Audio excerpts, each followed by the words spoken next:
Selamat pagi, Bapak, Ibu, dan Saudara, sidang jemaat yang terkasih dalam Tuhan. Dimanapun Bapak, Ibu, dan Saudara berada saat ini, salam sehat, salam semangat, salam sukacita, damai sejahtera Allah menyertai Bapak, Ibu, dan Saudara semua. Tentu saya berdoa Bapak, Ibu, dan Saudara dalam keadaan baik, ada dalam pimpinan Tuhan dan hikmat Tuhan, sehingga Bapak, Ibu, dan Saudara terus merasakan sukacita dan damai sejahtera yang daripada Tuhan. Kita bersyukur kita bisa melewati minggu yang lalu dan kita akan memasuki minggu yang baru. Biarlah sepanjang minggu ini dengan berbagai macam tantangan yang Tuhan percayakan kepada kita membuat rohani kita semakin dewasa di dalam Tuhan. Jangan takut melangkah di dalam Tuhan, karena percayalah Tuhan selalu bersama dengan kita. Mari sebelum kita melakukan segala aktivitas kita berdoa. Kita memohon hikmat Tuhan, sehingga apa yang kita lakukan sungguh-sungguh dapat menjadi berkat. Mari kita berdoa bersama-sama. Bapa kami dalam surga, Tuhan Yesus Kristus, terima kasih untuk berkat Tuhan yang Tuhan berikan kepada kami. Pagi ini Tuhan, kami datang kepadamu, mengucap syukur untuk segala berkat-Mu Bapa. Dan kami ingin mendengarkan isi hati-Mu melalui kebenaran firman Tuhan. Berbicaralah kepada kami, dan sampaikanlah isi hati-Mu, sampaikanlah pesan-Mu, sampaikanlah maksud-Mu, supaya apa yang kami dengarkan sungguh-sungguh dapat menguatkan kami. Telinga kami siap mendengarkan dan hati kami siap ditaburi oleh kebenaran firman Tuhan. Terima kasih Tuhan Yesus, dalam nama Tuhan Yesus kami berdoa dan bersyukur kepadamu. Amin.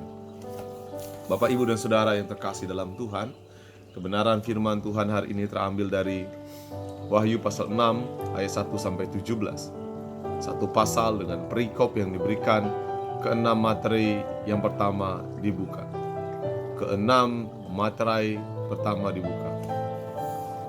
Bapak, Ibu, dan Saudara yang terkasih dalam Tuhan, Wahyu adalah satu gambaran tentang apa yang akan terjadi setelah dunia ini berakhir.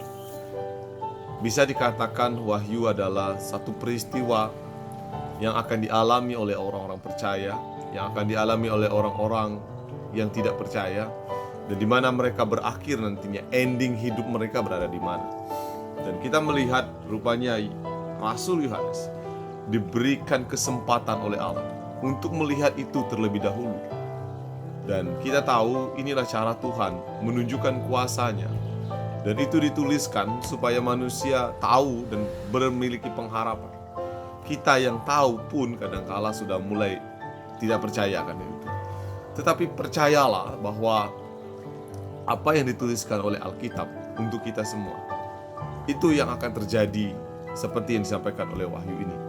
Dan salah satu yang disampaikan oleh Rasul Yohanes dalam Wahyu ini, kita melihat satu pernyataan yang sangat luar biasa yang dia sampaikan, bahwa kejahatan sebesar apapun, sekuat apapun, pada akhirnya, pada endingnya akan kalah dengan kebaikan, akan kalah dengan anak domba, pengorbanan Kristus untuk umat manusia. Dan inilah yang dia sampaikan kepada kita. Mereka yang dianiaya, mereka yang dibunuh oleh karena nama Tuhan, mereka tidak akan pernah sia-sia, karena Tuhan memperhitungkan apa yang telah mereka perbuat, apa yang telah mereka lakukan untuk Tuhan. Nah, gambaran ini menggambarkan kepada kita betapa besarnya kasih Allah dan betapa besarnya kuasa Tuhan untuk kita sebagai orang yang percaya kepadanya.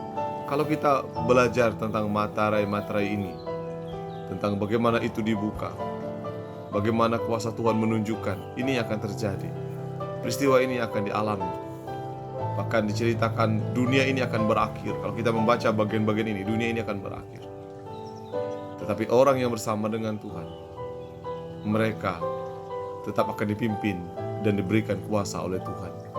Mereka akan menjadi pemimpin-pemimpin untuk memiliki kuasa mengalahkan segala orang-orang yang selama ini menentang apa yang telah Tuhan sampaikan. Bapak, Ibu, dan Saudara yang terkasih dalam Tuhan, masa depan bersama dengan Tuhan itu ada. Itu bukan hanya dongeng atau cerita yang memberi keenaan kepada kita atau memberi ketakutan kepada kita, bukan. tetapi real itu akan terjadi suatu saat nanti. Bagi setiap orang yang percaya kepada Tuhan, itu adalah kabar gembira. Bagi engkau yang tidak percaya kepada Allah dan mengabaikan itu, ini adalah berita buruk bagi hidupmu. Karena semua dalam dunia ini ada akhirnya. Semua yang dalam dunia ini akan ada masanya. Itu sebabnya mari kita memiliki hidup yang percaya kepada Allah. Apapun yang engkau alami saat ini, janganlah engkau meninggalkan Tuhan. Karena percayalah, Tuhan mengasihimu. Tuhan ingin engkau memiliki masa depan yang indah bersama dengan Dia. Tuhan memimpin engkau senantiasa. Amin. Mari kita berdoa. Terima kasih Tuhan untuk berkat-Mu yang Tuhan berikan kepada kami. Bersyukur untuk segala sesuatu yang Tuhan nyatakan bagi kami. Pagi ini kami mendengarkan firman Tuhan. Bagaimana Engkau sungguh-sungguh ada dalam hidup kami. Tolonglah kami Tuhan supaya hidup kami berkenan di hadapan, memuliakan Engkau senantiasa. Terima kasih Tuhan Yesus untuk kesempatan ini. Terima kasih Tuhan Yesus. Terima kasih. Kami mendoakan sepanjang minggu ini kami diberikan hikmat oleh Tuhan untuk melakukan segala sesuatu. Sepanjang minggu ini biarlah Tuhan memimpin kami menjadi berkat bagi banyak orang. Beri kekuatan kepada kami menghadapi segala tantangan. Beri kemampuan kepada kami untuk datang dalam hadirat-Mu. Terima kasih Tuhan Yesus. Dalam nama Yesus kami berdoa dan bersyukur. Haleluya Bapa. Amin.